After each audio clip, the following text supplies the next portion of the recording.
Black board सही है ना।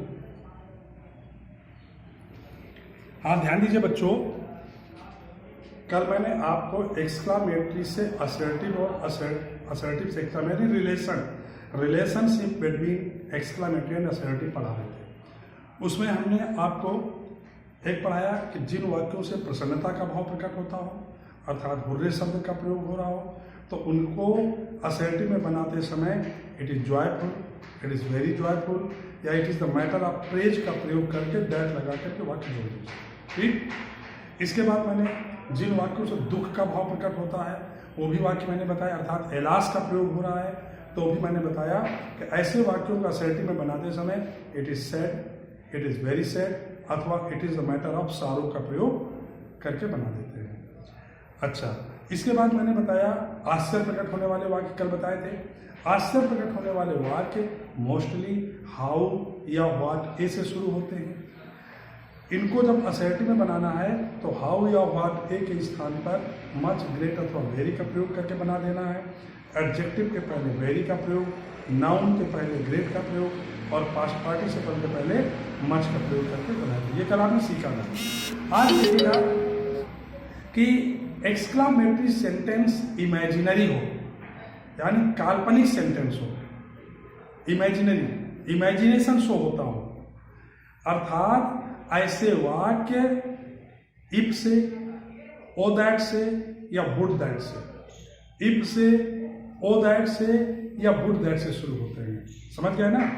तो इनमें क्या करते हैं, असर्टिव बनाते समय इनके विश का प्रयोग कर देते हैं, WISH विश का प्रयोग कर देते हैं। जैसे एग्जाम्पल देखिए, यानी यहां लिखे दे रहे हैं इमेजिनरी सेंटेंसेस।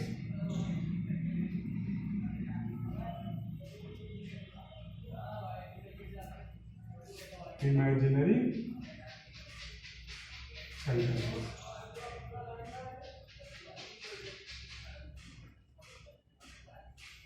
अब देखिए वाक्य कैसे होंगे, जैसे वाक्य जो दिया है पहला,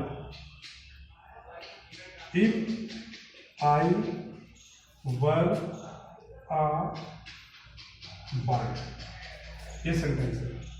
if I were a bird, इसके बाद काश मैं एक पक्षी होता, काश मैं एक पक्षी होता। तो जब इसको हम असर्टिव में बनाएंगे तो क्या कर देंगे, आई wish that, I wish that I were a bird, I wish that I were a bird, ये असर्टिव हो गया। अब जैसे ये बात क्योंकि रिलेशन पढ़ रहे हैं, एक्सक्लामेटरी से असर्टिव तो असर्टिव से एक्सक्लामेटरी भी बनाना है। अब ये वाक्य कर दे दिया जाए आई wish that I were a bird और कह दे एक्सक्लामेटरी बना दीजिए, तो ये वाक्य बना देंगे। Clear?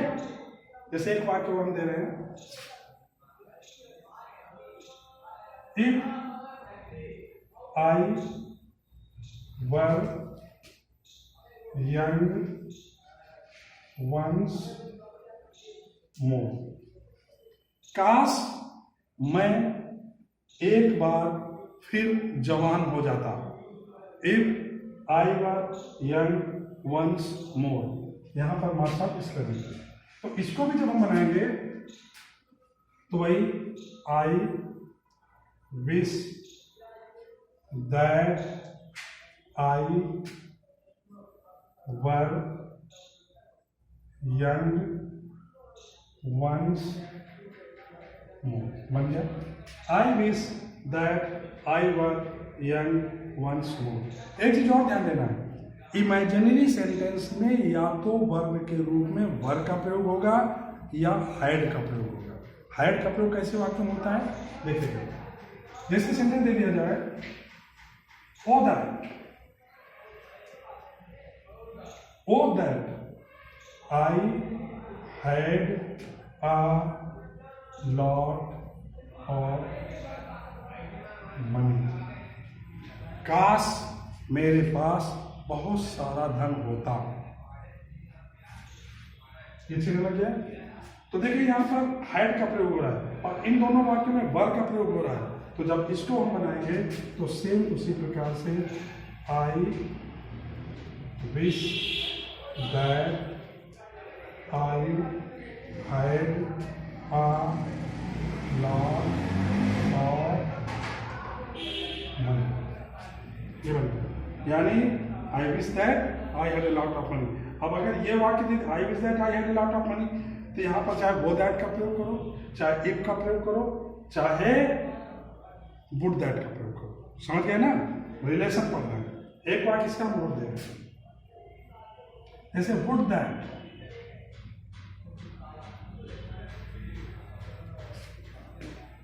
I had a glimpse of my motherland।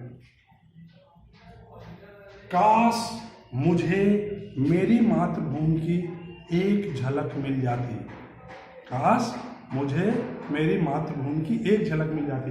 तो यहाँ पर भी जब हम बनाएंगे तो उसी प्रकार से I wish that I had a glimpse of my motherland। I wish that I had a glimpse of my motherland। I wish का प्रयोग किया। और इस वाक्य को अगर असर्टिव में बनाना हो, चाहे वुड दैट का प्रयोग करो, चाहे वो दैट का प्रयोग करो, चाहे इफ का प्रयोग करो, तीनों से बन जाएगा। समझ गए ना। तो ये तो हो गया इमेजिनरी सेंटेंस। काल्पनिक सेंटेंसेस को हम असर्टिव सेंटेंस में कैसे चेंज करेंगे, क्लियर हो गया। अब देखिए इसका अगला आता है जिसमें ब्रेवो शब्द का प्रयोग होता है। हम यहाँ लिखे दे रहे हैं ब्रेवो। अब इसको हम कैसे बनाएंगे असर्टिव में? अगर किसी वाक्य में, यानी किसी वाक्य में प्रशंसा की जा रही है, एडमायरेबल हो, प्रशंसनीय हो, और उस वाक्य को हमें असर्टिव में बनाना हो, तो it is the matter of praise का प्रयोग कर देते हैं।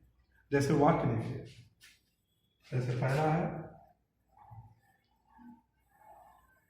ब्रेवो, इसका मतलब होता है शाबाश। Bravo, you have got distinction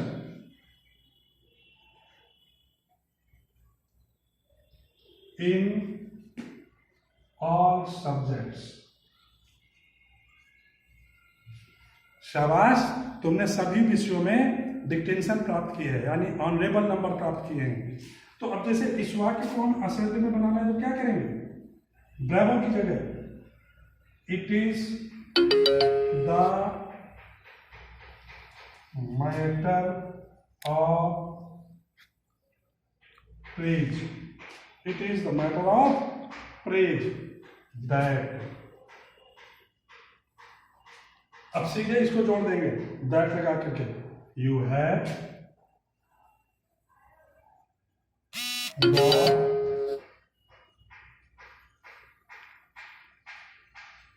distinction in all subjects. ये बड़े प्रशंसा का विषय है कि तुमने सभी विषयों में डिस्टिंक्शन नंबर प्राप्त किए। क्लियर हुआ? इसी का अगला सेंटेंस एक और हम दे रहे हैं। जैसे दोस्त अगला है कि ब्रेवो, शाबाश, you tried the best to achieve your mission. शाबाश, तुमने अपने लक्ष्य को प्राप्त करने में भरसक प्रयास किया है, सबसे अच्छा प्रयास किया है। तो यहां भी जब हम बनाएंगे तो it is the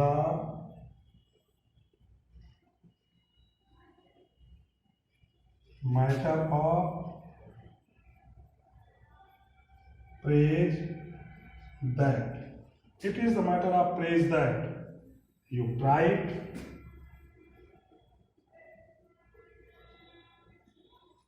the best to achieve your mission. यानी ये प्रशंसा का विषय है कि तुमने अपने लक्ष्य को प्राप्त करने में अपना भरसक प्रयास किया है, वो प्रयास किया है जो कि तुम कर सकते थे। एक सेंटेंस इसका और हम लिख दे रहे हैं। जैसे सेंटेंस है ब्रेवो, छोटा सा वाक्य है, यू। अब जैसे ये वाक्य ब्रेवो, डन वेल। अब देखिए ये स्पिरिचुअल वाक्य दे दिया गया, इस वाक्य में बेस आपको देना पड़ेगा, शाबाश तुमने बहुत अच्छा किया। तो जब इसको बनाएंगे तो इट इज द सेम, उसी प्रकार से मैटर ऑफ प्रेज। और ये डन वेल को हम सीधे बेस में लेंगे, यू हैव डन वेल। तो that praise that you have done. Clear हुआ? इस तरह से वाक्य बनेंगे। तो आज आपने क्या सीखा कि इमेजिनरी सेंटेंसेस को हम असर्टिव सेंटेंस में कैसे चेंज करेंगे। इमेजिनरी सेंटेंस मोस्टली इफ से, ओ दैट से या वुड दैट से शुरू होते हैं। असर्टिव बनाते समय विश का प्रयोग कर देंगे, और उनको फिर अगर एक्सक्लेमेटरी में बनाना है तो रिलेशन आप पढ़ ही रहे। और जिन वाक्यों से प्रशंसा व्यक्त होती है, यानी ब्रेवो शब्द का प्रयोग होता है, उनको जब हम असर्टिव में बनाएंगे तो it is the matter of praise का प्रयोग करके ब्रेवो हटा देंगे, फिर दैट लगा करके वाक्य को सीधे सीधे जोड़ देंगे। ठीक है ना? और it is the matter of praise से असर्टिव है तो ब्रेवो लगा करके उसका एक्सक्लेमेटरी बना देंगे। ये टॉपिक आपका खत्म हो गया। इसकी एक्सरसाइज आपकी किताब में दी हुई है, एक्सक्लेमेटरी से असर्टिव और असर्टिव से एक्सक्लेमेटरी। जो वाक्य ना आवे आप हमसे मेरे पर्सनल नंबर में पूछ सकते हैं। ओके, ठीक।